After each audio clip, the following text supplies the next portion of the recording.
So here's a continuation of the previous video, and here's the interface. So interface consists of G1 and G2 phase. So where was I? So G1 phase. G1 phase is the longest phase of interphase, and during this the cell is metabolically active and it grows, and the what like proteins and RNAs are synthesized, and all the different materials needed are synthesized, energy is produced, and um, the cell organelle numbers increase, and and what more. And this G1 phase is shorter for those cells which are dividing frequently or having low generation times, and it is longer for those which have um, longer generation times and not and do not and takes longer time to divide. And in so from here, from the G1 phase, three things can happen. First of all, the cell can continue to divide. So they can go to the next stage, that is the S phase, or they can withdraw themselves from being divided and they can enter the G0 phase, where they might undergo differentiation or whatever. They stop dividing permanently. And another one might happen that after G0 phase, let's not take it in this way. Well, let's take it in this way that um, from G1 phase, there are two paths the cell can have. First of all, they can enter um, the path of the cell division. So they would go to S phase, and another way, and the other path is to go towards G0 phase, where they stop dividing. They withdraw themselves from the from the division, and they may undergo differentiation from G0 phase and stop dividing permanently, or they may rejoin the path of division. That's it. And at the end of G phase, there is a checkpoint, the first checkpoint, or G1 cycline checkpoint. That's it. And then there is the after G phase. If one follows the path of the cell division, then there is the S phase, and during this the DNA doubles itself by replication. Is doubled by replication, but the ploidy of the cell does not increase; it remains the same, but the amount of the mass of the chromosome increases, because the DNA gets copied. And um, and this phase is also called invisible phase of M phase,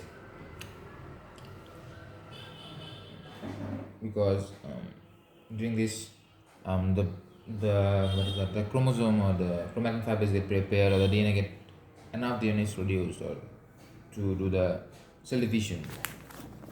And here it's saying that the subunits of kinetochore are also synthesized, and centrosome divides,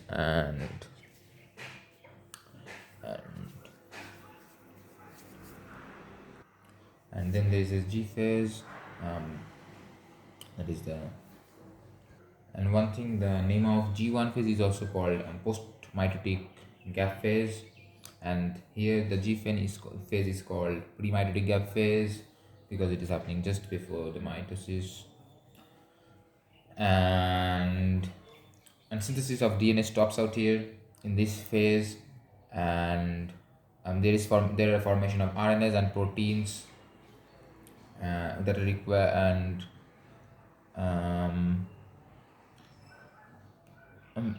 in a word, that prepares the cell for the division.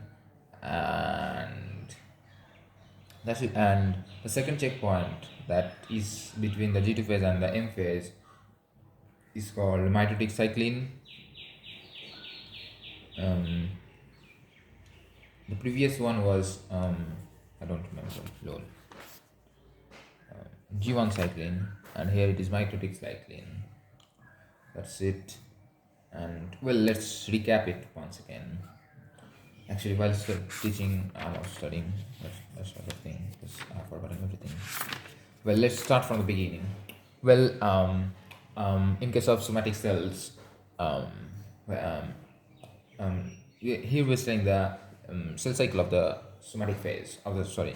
Here we're studying the cell cycle of a somatic cell. So, um, well, the life cycle can be divided into two parts for a somatic cell. Well, it's first of all it's the interphase when there is no division, and secondly it's the M phase where there is mitotic division, and certain cells can withdraw um, from that from mitotic division. And interphase, well, let's start with interphase. Where was I? Oh yes. So interface can be divided into three parts. Three parts. I mean three phases. Or three, yes. And the first phase is the G1 phase, and the second is the S phase, and then this G2 phase. Well, during the G1 phase, um, the the DNA sorry, the cell prepares itself for the division.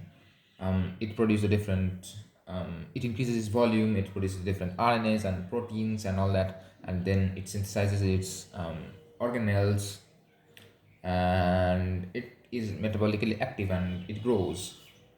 And it is also the longest phase of the interface. And that's it. And then and from here there are three ways to go. First of all, it has the it can continue with the cell division and enter the S phase. And secondly, it can withdraw from here, and after withdrawing it might stay out there permanently in G0 phase, or it might re-enter this G1 phase. And it is controlled by this checkpoint, the first checkpoint or G1 cycling checkpoint. That's it. And what more? And oh, and that was it. And then there is the S phase, where the DNA duplicates itself, and it is also known as invisible phase. And the kinetochores are synthesize the subunits of the kinetochores and all that. And centriole is also divided. The main things are that um, in S phase the DNA divides or replicates itself and doubles itself, but the ploidy dimension and the centrioles also divide, and kinetochores are synthesized, the subunits of the kinetochores are synthesized. And then there is the G2 phase. During this, there is more synthesis of proteins and all that, proteins and RNAs and all that. And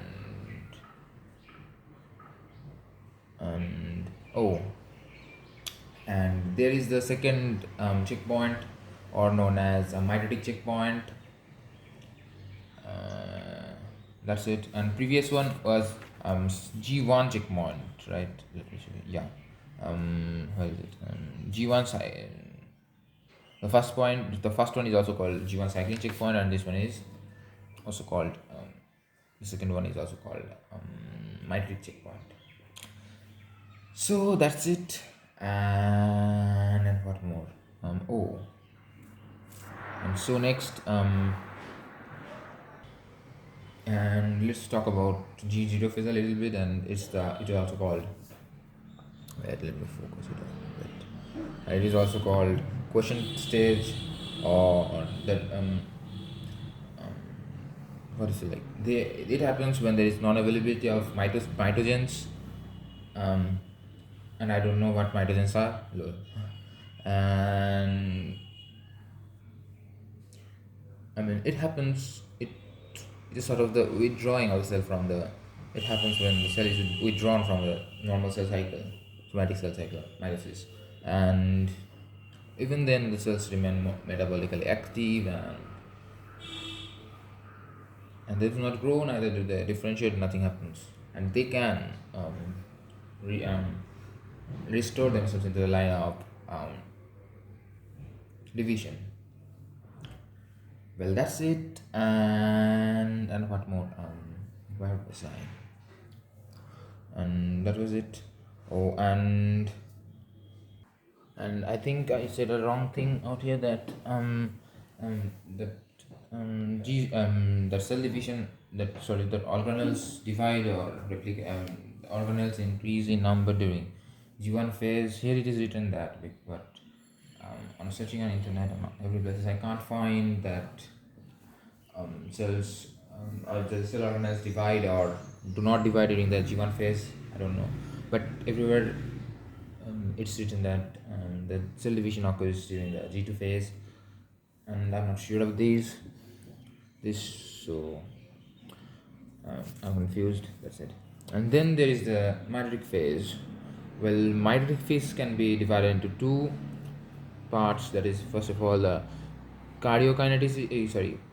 Cardiokinesis, and secondly is the cytokinesis. Cardiokinesis is the division, or division of the nucleus, and secondly is the cytokinesis, the division of the cytoplasm, or division of the cell cytoplast. That's it.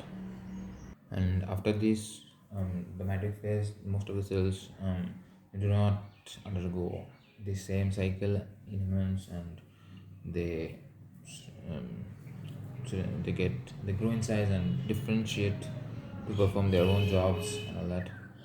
um, that's it. And so let's go to the next one. So here's the significance of why we do. I mean, why mitosis is important, because, like, for asexual reproduction, that's it. The repair and all that, and for repair of the body, and to maintain the cell numbers. That's it. Sorry, the chromosome numbers and all that. And that's it. And then, wait a second. Let me zoom it a little bit. And then there's the cell division. So here we're going to focus on the dividing part of the dividing phase of the cell, or the mitosis, of a somatic cell, and that is mitosis, and it is also called equational division or somatic cell division. That's it. And these are found in the meristem regions and all that, and that's it. And in humans, it's found in, like, embryonic development, re-embryonic, that's it. In the bone marrow and the skin. That's it. Leave that. And so mitosis, there's two steps in mitosis. So first of all is the cardiokinesis, and secondly is the cytokinesis. During cardiokinesis, what happens? The nucleus divides. That's it. And during cytokinesis, the, the cytoplasm divides. And here it is. I don't know why it is called, but here it is written that. Wait a second. Let me zoom it a little bit. Wait, I can't focus it. Wait a second. I don't know what's happening, but I can't do it.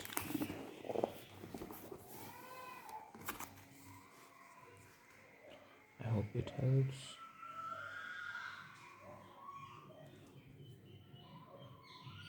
Yeah. And there's cardiokinesis, and also called indirect nuclear division. Yes, that's it. Because this is also called indirect nuclear division. Cardiokinesis is also called indirect nuclear division because it happens. It does not directly divide. It undergoes a complicated sequence of events before division. So it is also called indirect nuclear division. And for our convenience, this kind of cardiokinesis has been divided into four stages. And I mean, there is no such pause or anything, but for our own sake, for understanding it, for easily calling that part, I mean, for our own convenience, we have done it. Humans have done it. Scientists have done it, and that's it. And then, so there's the four stages: the prophase, metaphase, anaphase, and telophase. Well, let me zoom it out a bit. Here's the prophase, metaphase, anaphase, and telophase. As first, well, sometimes people also call another phase, that's the prometaphase. That's written on what is out here. So here's the interphase. The chromosomes get, oh sorry. So here's the interphase, and then it transform into early prophase. During this, the chromosomes start getting condensed. Well, and the nucleolus disappears, and the esters start moving towards the pole. I mean, the centrioles start moving. This, sorry, yeah, the centrosomes start moving towards the poles. One thing, let me see it. Centrosome, yeah, basically dividing central containing cells to form. So that's it, and so that's what happens in the early prophase. I mean, first of all, the prophase can be subdivided into early, middle, and late prophase, and that's it. And in the beginning of the prophase or the early prophase, the two centrioles, well, let me get it. The two centrioles, yes, two centrosomes. So the animal cells have two centrosomes or centriole pairs close together. That's what's written out here. But they start moving towards the opposite sides. Both the central pairs radiate out fine microtubular fibers called astral rays. Each group of astral rays, along with its central pair, is called aster. So remember, so you have seen one thing, right? This that. I hope you remember this, that the astral rays, along with its centriole pair, is called aster. Aster means sun, a star. That's it. And the microtubule astral rays are not connected to centrioles but to pericentral satellites. I don't know what that is. And then it is saying about after the early phase there is the distributed side. And here it is in the early prophase, the the chromosomes are evenly distributed inside the nucleus, but in the middle um, middle prophase, these chromosomes shift towards the periphery or nuclear envelope so as to clear central region. Simultaneously, the chromosomes shorten and thicken to assume. Well, that's it. What it's saying is that in the middle prophase, um, the